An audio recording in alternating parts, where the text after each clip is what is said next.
So hello and once again welcome to Vagdevi English Grammar Classes. How are you? Hope all of you fine and doing well. So today we are going to do some exercises on quantifiers. So what are actually quantifiers? Quantifiers are words which indicate the amount or quantity of something. And these words are always used before a noun. Okay. So the words which are written here on the screen, each, every, either, neither, much, many, few, little and a little are nothing but quantifiers. Okay. There are some rules for using these quantifiers. After learning the rules, we don't find it difficult to use them properly in the sentence and we don't have any confusion. Okay. So how to use? Let's start. So here the first exercise is fill in the blanks with each, every, either and neither. Okay. तो each, every, either, neither के साथ हम पहला exercise करेंगे. तो what actually are all these four words? They are actually distributive adjectives and they focus on individuals. Okay किसी भी चीज़ की इंडिविजुअल पहचान बताने के लिए हम ये चार शब्द यूज़ करते हैं. ये बेसिकली डिस्ट्रीब्यूटिव एडजेक्टिव्स हैं और ये हमेशा सिंगल नाउन के साथ यूज़ होते हैं. Right. So let's do the exercise. The first sentence is dash of the two boys was fined. तो what do you think what should come here? Okay here neither should come. Neither of the two boys was fined. Okay दोनों boys में से किसी को भी fine नहीं किया गया. ओके तो नहीं किया गया ये बताने के लिए हम नीदर यूज़ करेंगे क्योंकि नीदर माने होता है कोई भी नहीं. Okay then the second sentence you can stand on dash sides. Okay you can stand on dash sides. दो साइड्स में से कहीं पर भी आप खड़े हो सकते हो ये बताया जा रहा है यहाँ पर. तो उसके लिए हम यहाँ पे क्या यूज़ करेंगे? We will use here either. You can stand on either sides of the road और समथिंग. ओके तो यहाँ पे चॉइस बताई जा रही है. तो जहाँ चॉइस की बात होती है तो वहाँ हम ईदर यूज़ करते हैं. Okay then the next sentence is dash soldiers was at his post. Dash soldiers was at his post मतलब सारे जो सोल्जर्स हैं वो अपने अपने पोस्ट में जहाँ उनको अपॉइंट किया गया है वहाँ पर वो तैनात हैं. तो यहाँ पे क्या करेंगे हम? यहाँ हम ईच यूज़ करेंगे. Each soldier was at his point. Each क्यों यूज़ करेंगे यहाँ पे? because each emphasizes individuals of anything. Okay now the last sentence dash seat in the auditorium was occupied. So what should we use here?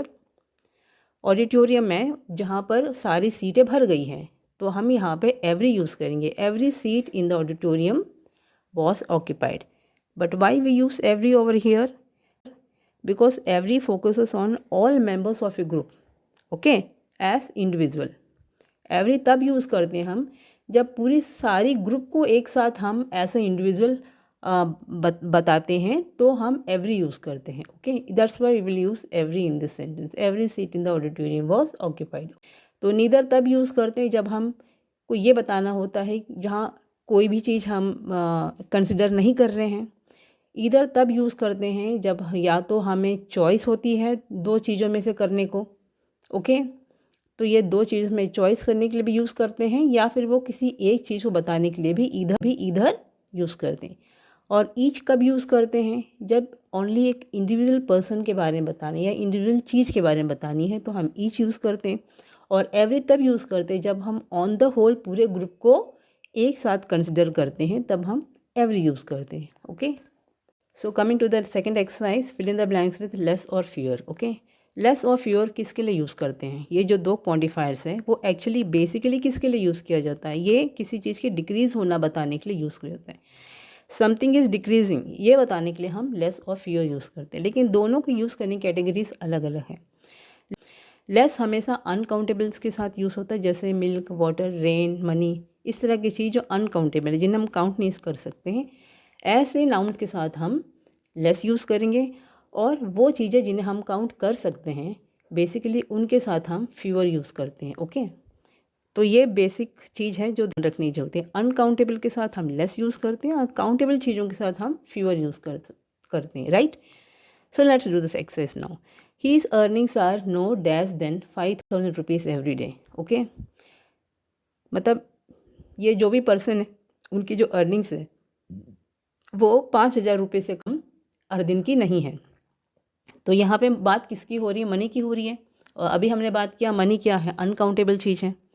Okay इसलिए यहाँ हम less use करेंगे fewer use नहीं करेंगे. His earnings are no less than 5,000 rupees every day. Okay now coming to the second sentence no dash than 20 students were absent class. Okay. देखो students यहाँ पे noun है और यहाँ पे क्लियरली 20 स्टूडेंट्स करके दे रहे हैं, मतलब something which we can count easily. Okay, so यहाँ पे फीवर यूज़ होगा, लेस यूज़ नहीं होगा। No fewer than 20 students were absent in class, right. Now the third sentence, this packet weighs less than 20 pounds. 20 pounds, देखो यहाँ पे number दिया है लेकिन यहाँ पे मास की बात हो रही है, यूनिट ऑफ मास की बात हो रही है। 20 पाउंड माने क्या होता है? 20 पाउंड बहुत छोटा वजन होता है, यूँ कह लो 453.5 ग्राम समथिंग होता है 1 पाउंड का वेट। ओके, तो यहाँ वेट की बात हो रही है जो जो अप्रोक्सीमेट है, एग्जैक्ट नहीं है, इसलिए यहाँ पर हम लेस यूज़ करेंगे, फ्यूअर यूज़ नहीं करेंगे। This packet weight less than 20 pound. देखिए आप कुछ फूड प्रोडक्ट्स हम जब खरीदते हैं तो उसके पीछे वेट इस तरह से दिया रहता है, राइट।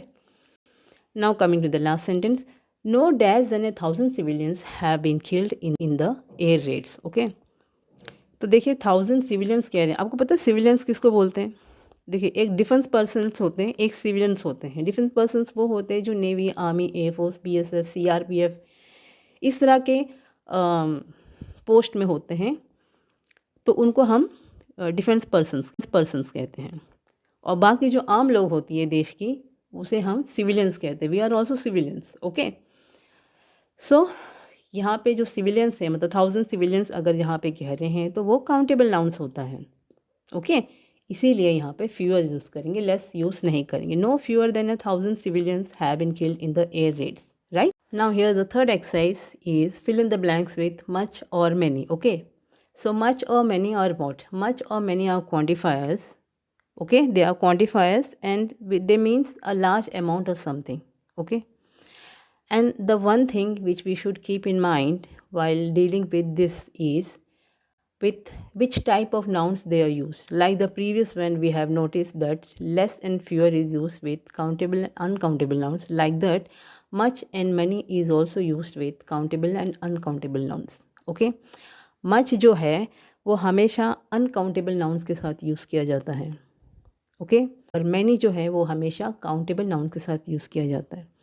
और मच और मैनी के साथ जो सेंटेंस बनते हैं वो मोस्टली क्वेश्चन बेस्ड सेंटेंस होते हैं या फिर वो नेगेटिव सेंटेंस होते हैं। ओके, सो ये बेसिक चीज़ है जो हमें मच और मैनी के बारे में जानना है। आई रिपीट, मच हमेशा अनकाउंटेबल नाउन के साथ यूज़ होता है, मैनी हमेशा काउंटेबल नाउन के साथ यूज़ होता है। Okay, so let's start the exercise. First one is how dash sugar do you want in your T. Okay, आपको चाय में शुगर कितनी चाहिए पूछ रहे हैं।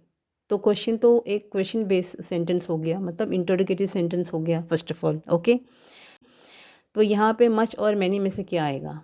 मच और मैनी में से हम इस फिल इन द ब्लैंक्स पे मच लिखेंगे। ओके, क्योंकि sugar is something which we can't count. Sugar इस सेंटेंस में नाउन है और इस नाउन को हम गिन नहीं सकते। We can't count the crystals of sugar, so that's why we will use much here. Okay, how good you want in your tea, right. Then the next sentence, he is facing dash problems and he is trying to cope with them. He is a person, he is facing many problems in his, oh मैंने answer ही बता दिया। Okay, it's okay.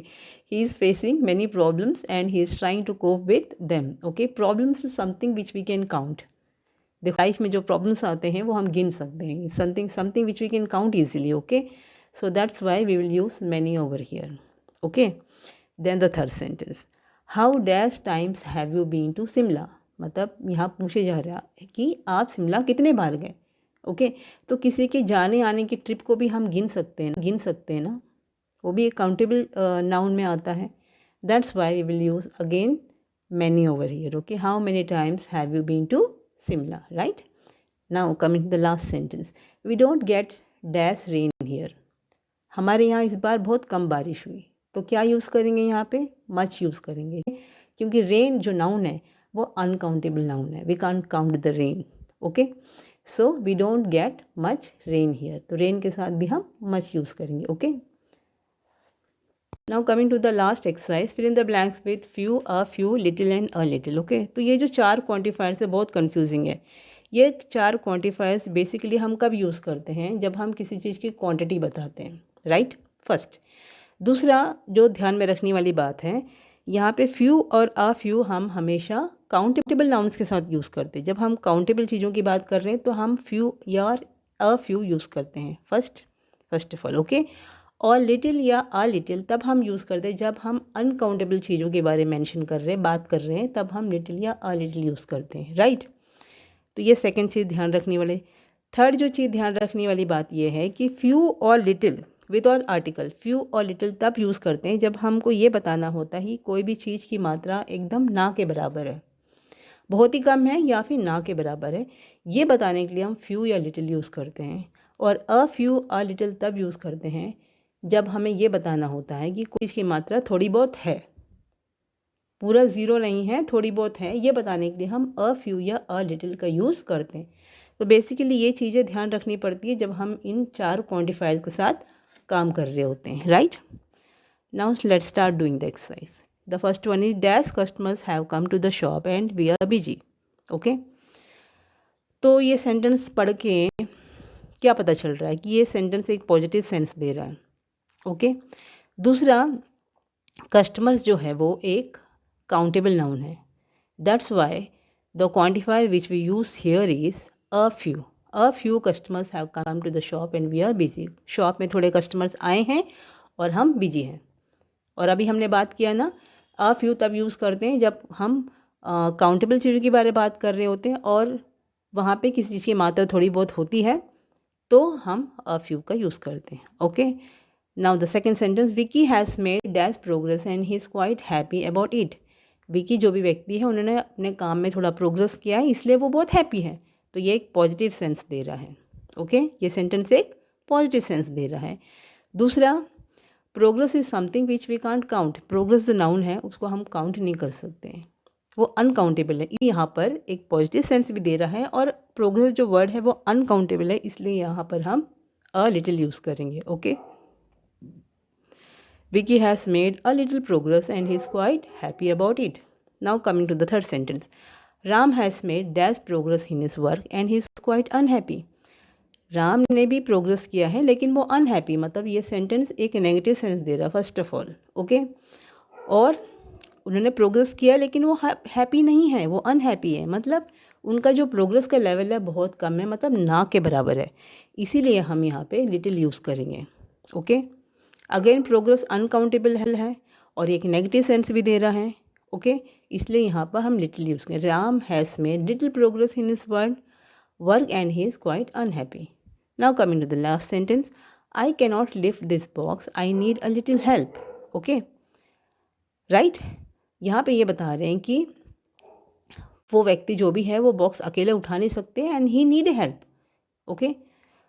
तो यहाँ पे हम a little use करेंगे। I can not lift this box and I need a little help, okay. So इस तरह से हम इन क्वांटिफायर्स को यूज़ करेंगे। तो कैसे लगा आपको बताइएगा मुझे कमेंट्स में। See you in the next episode. Till then, thank you.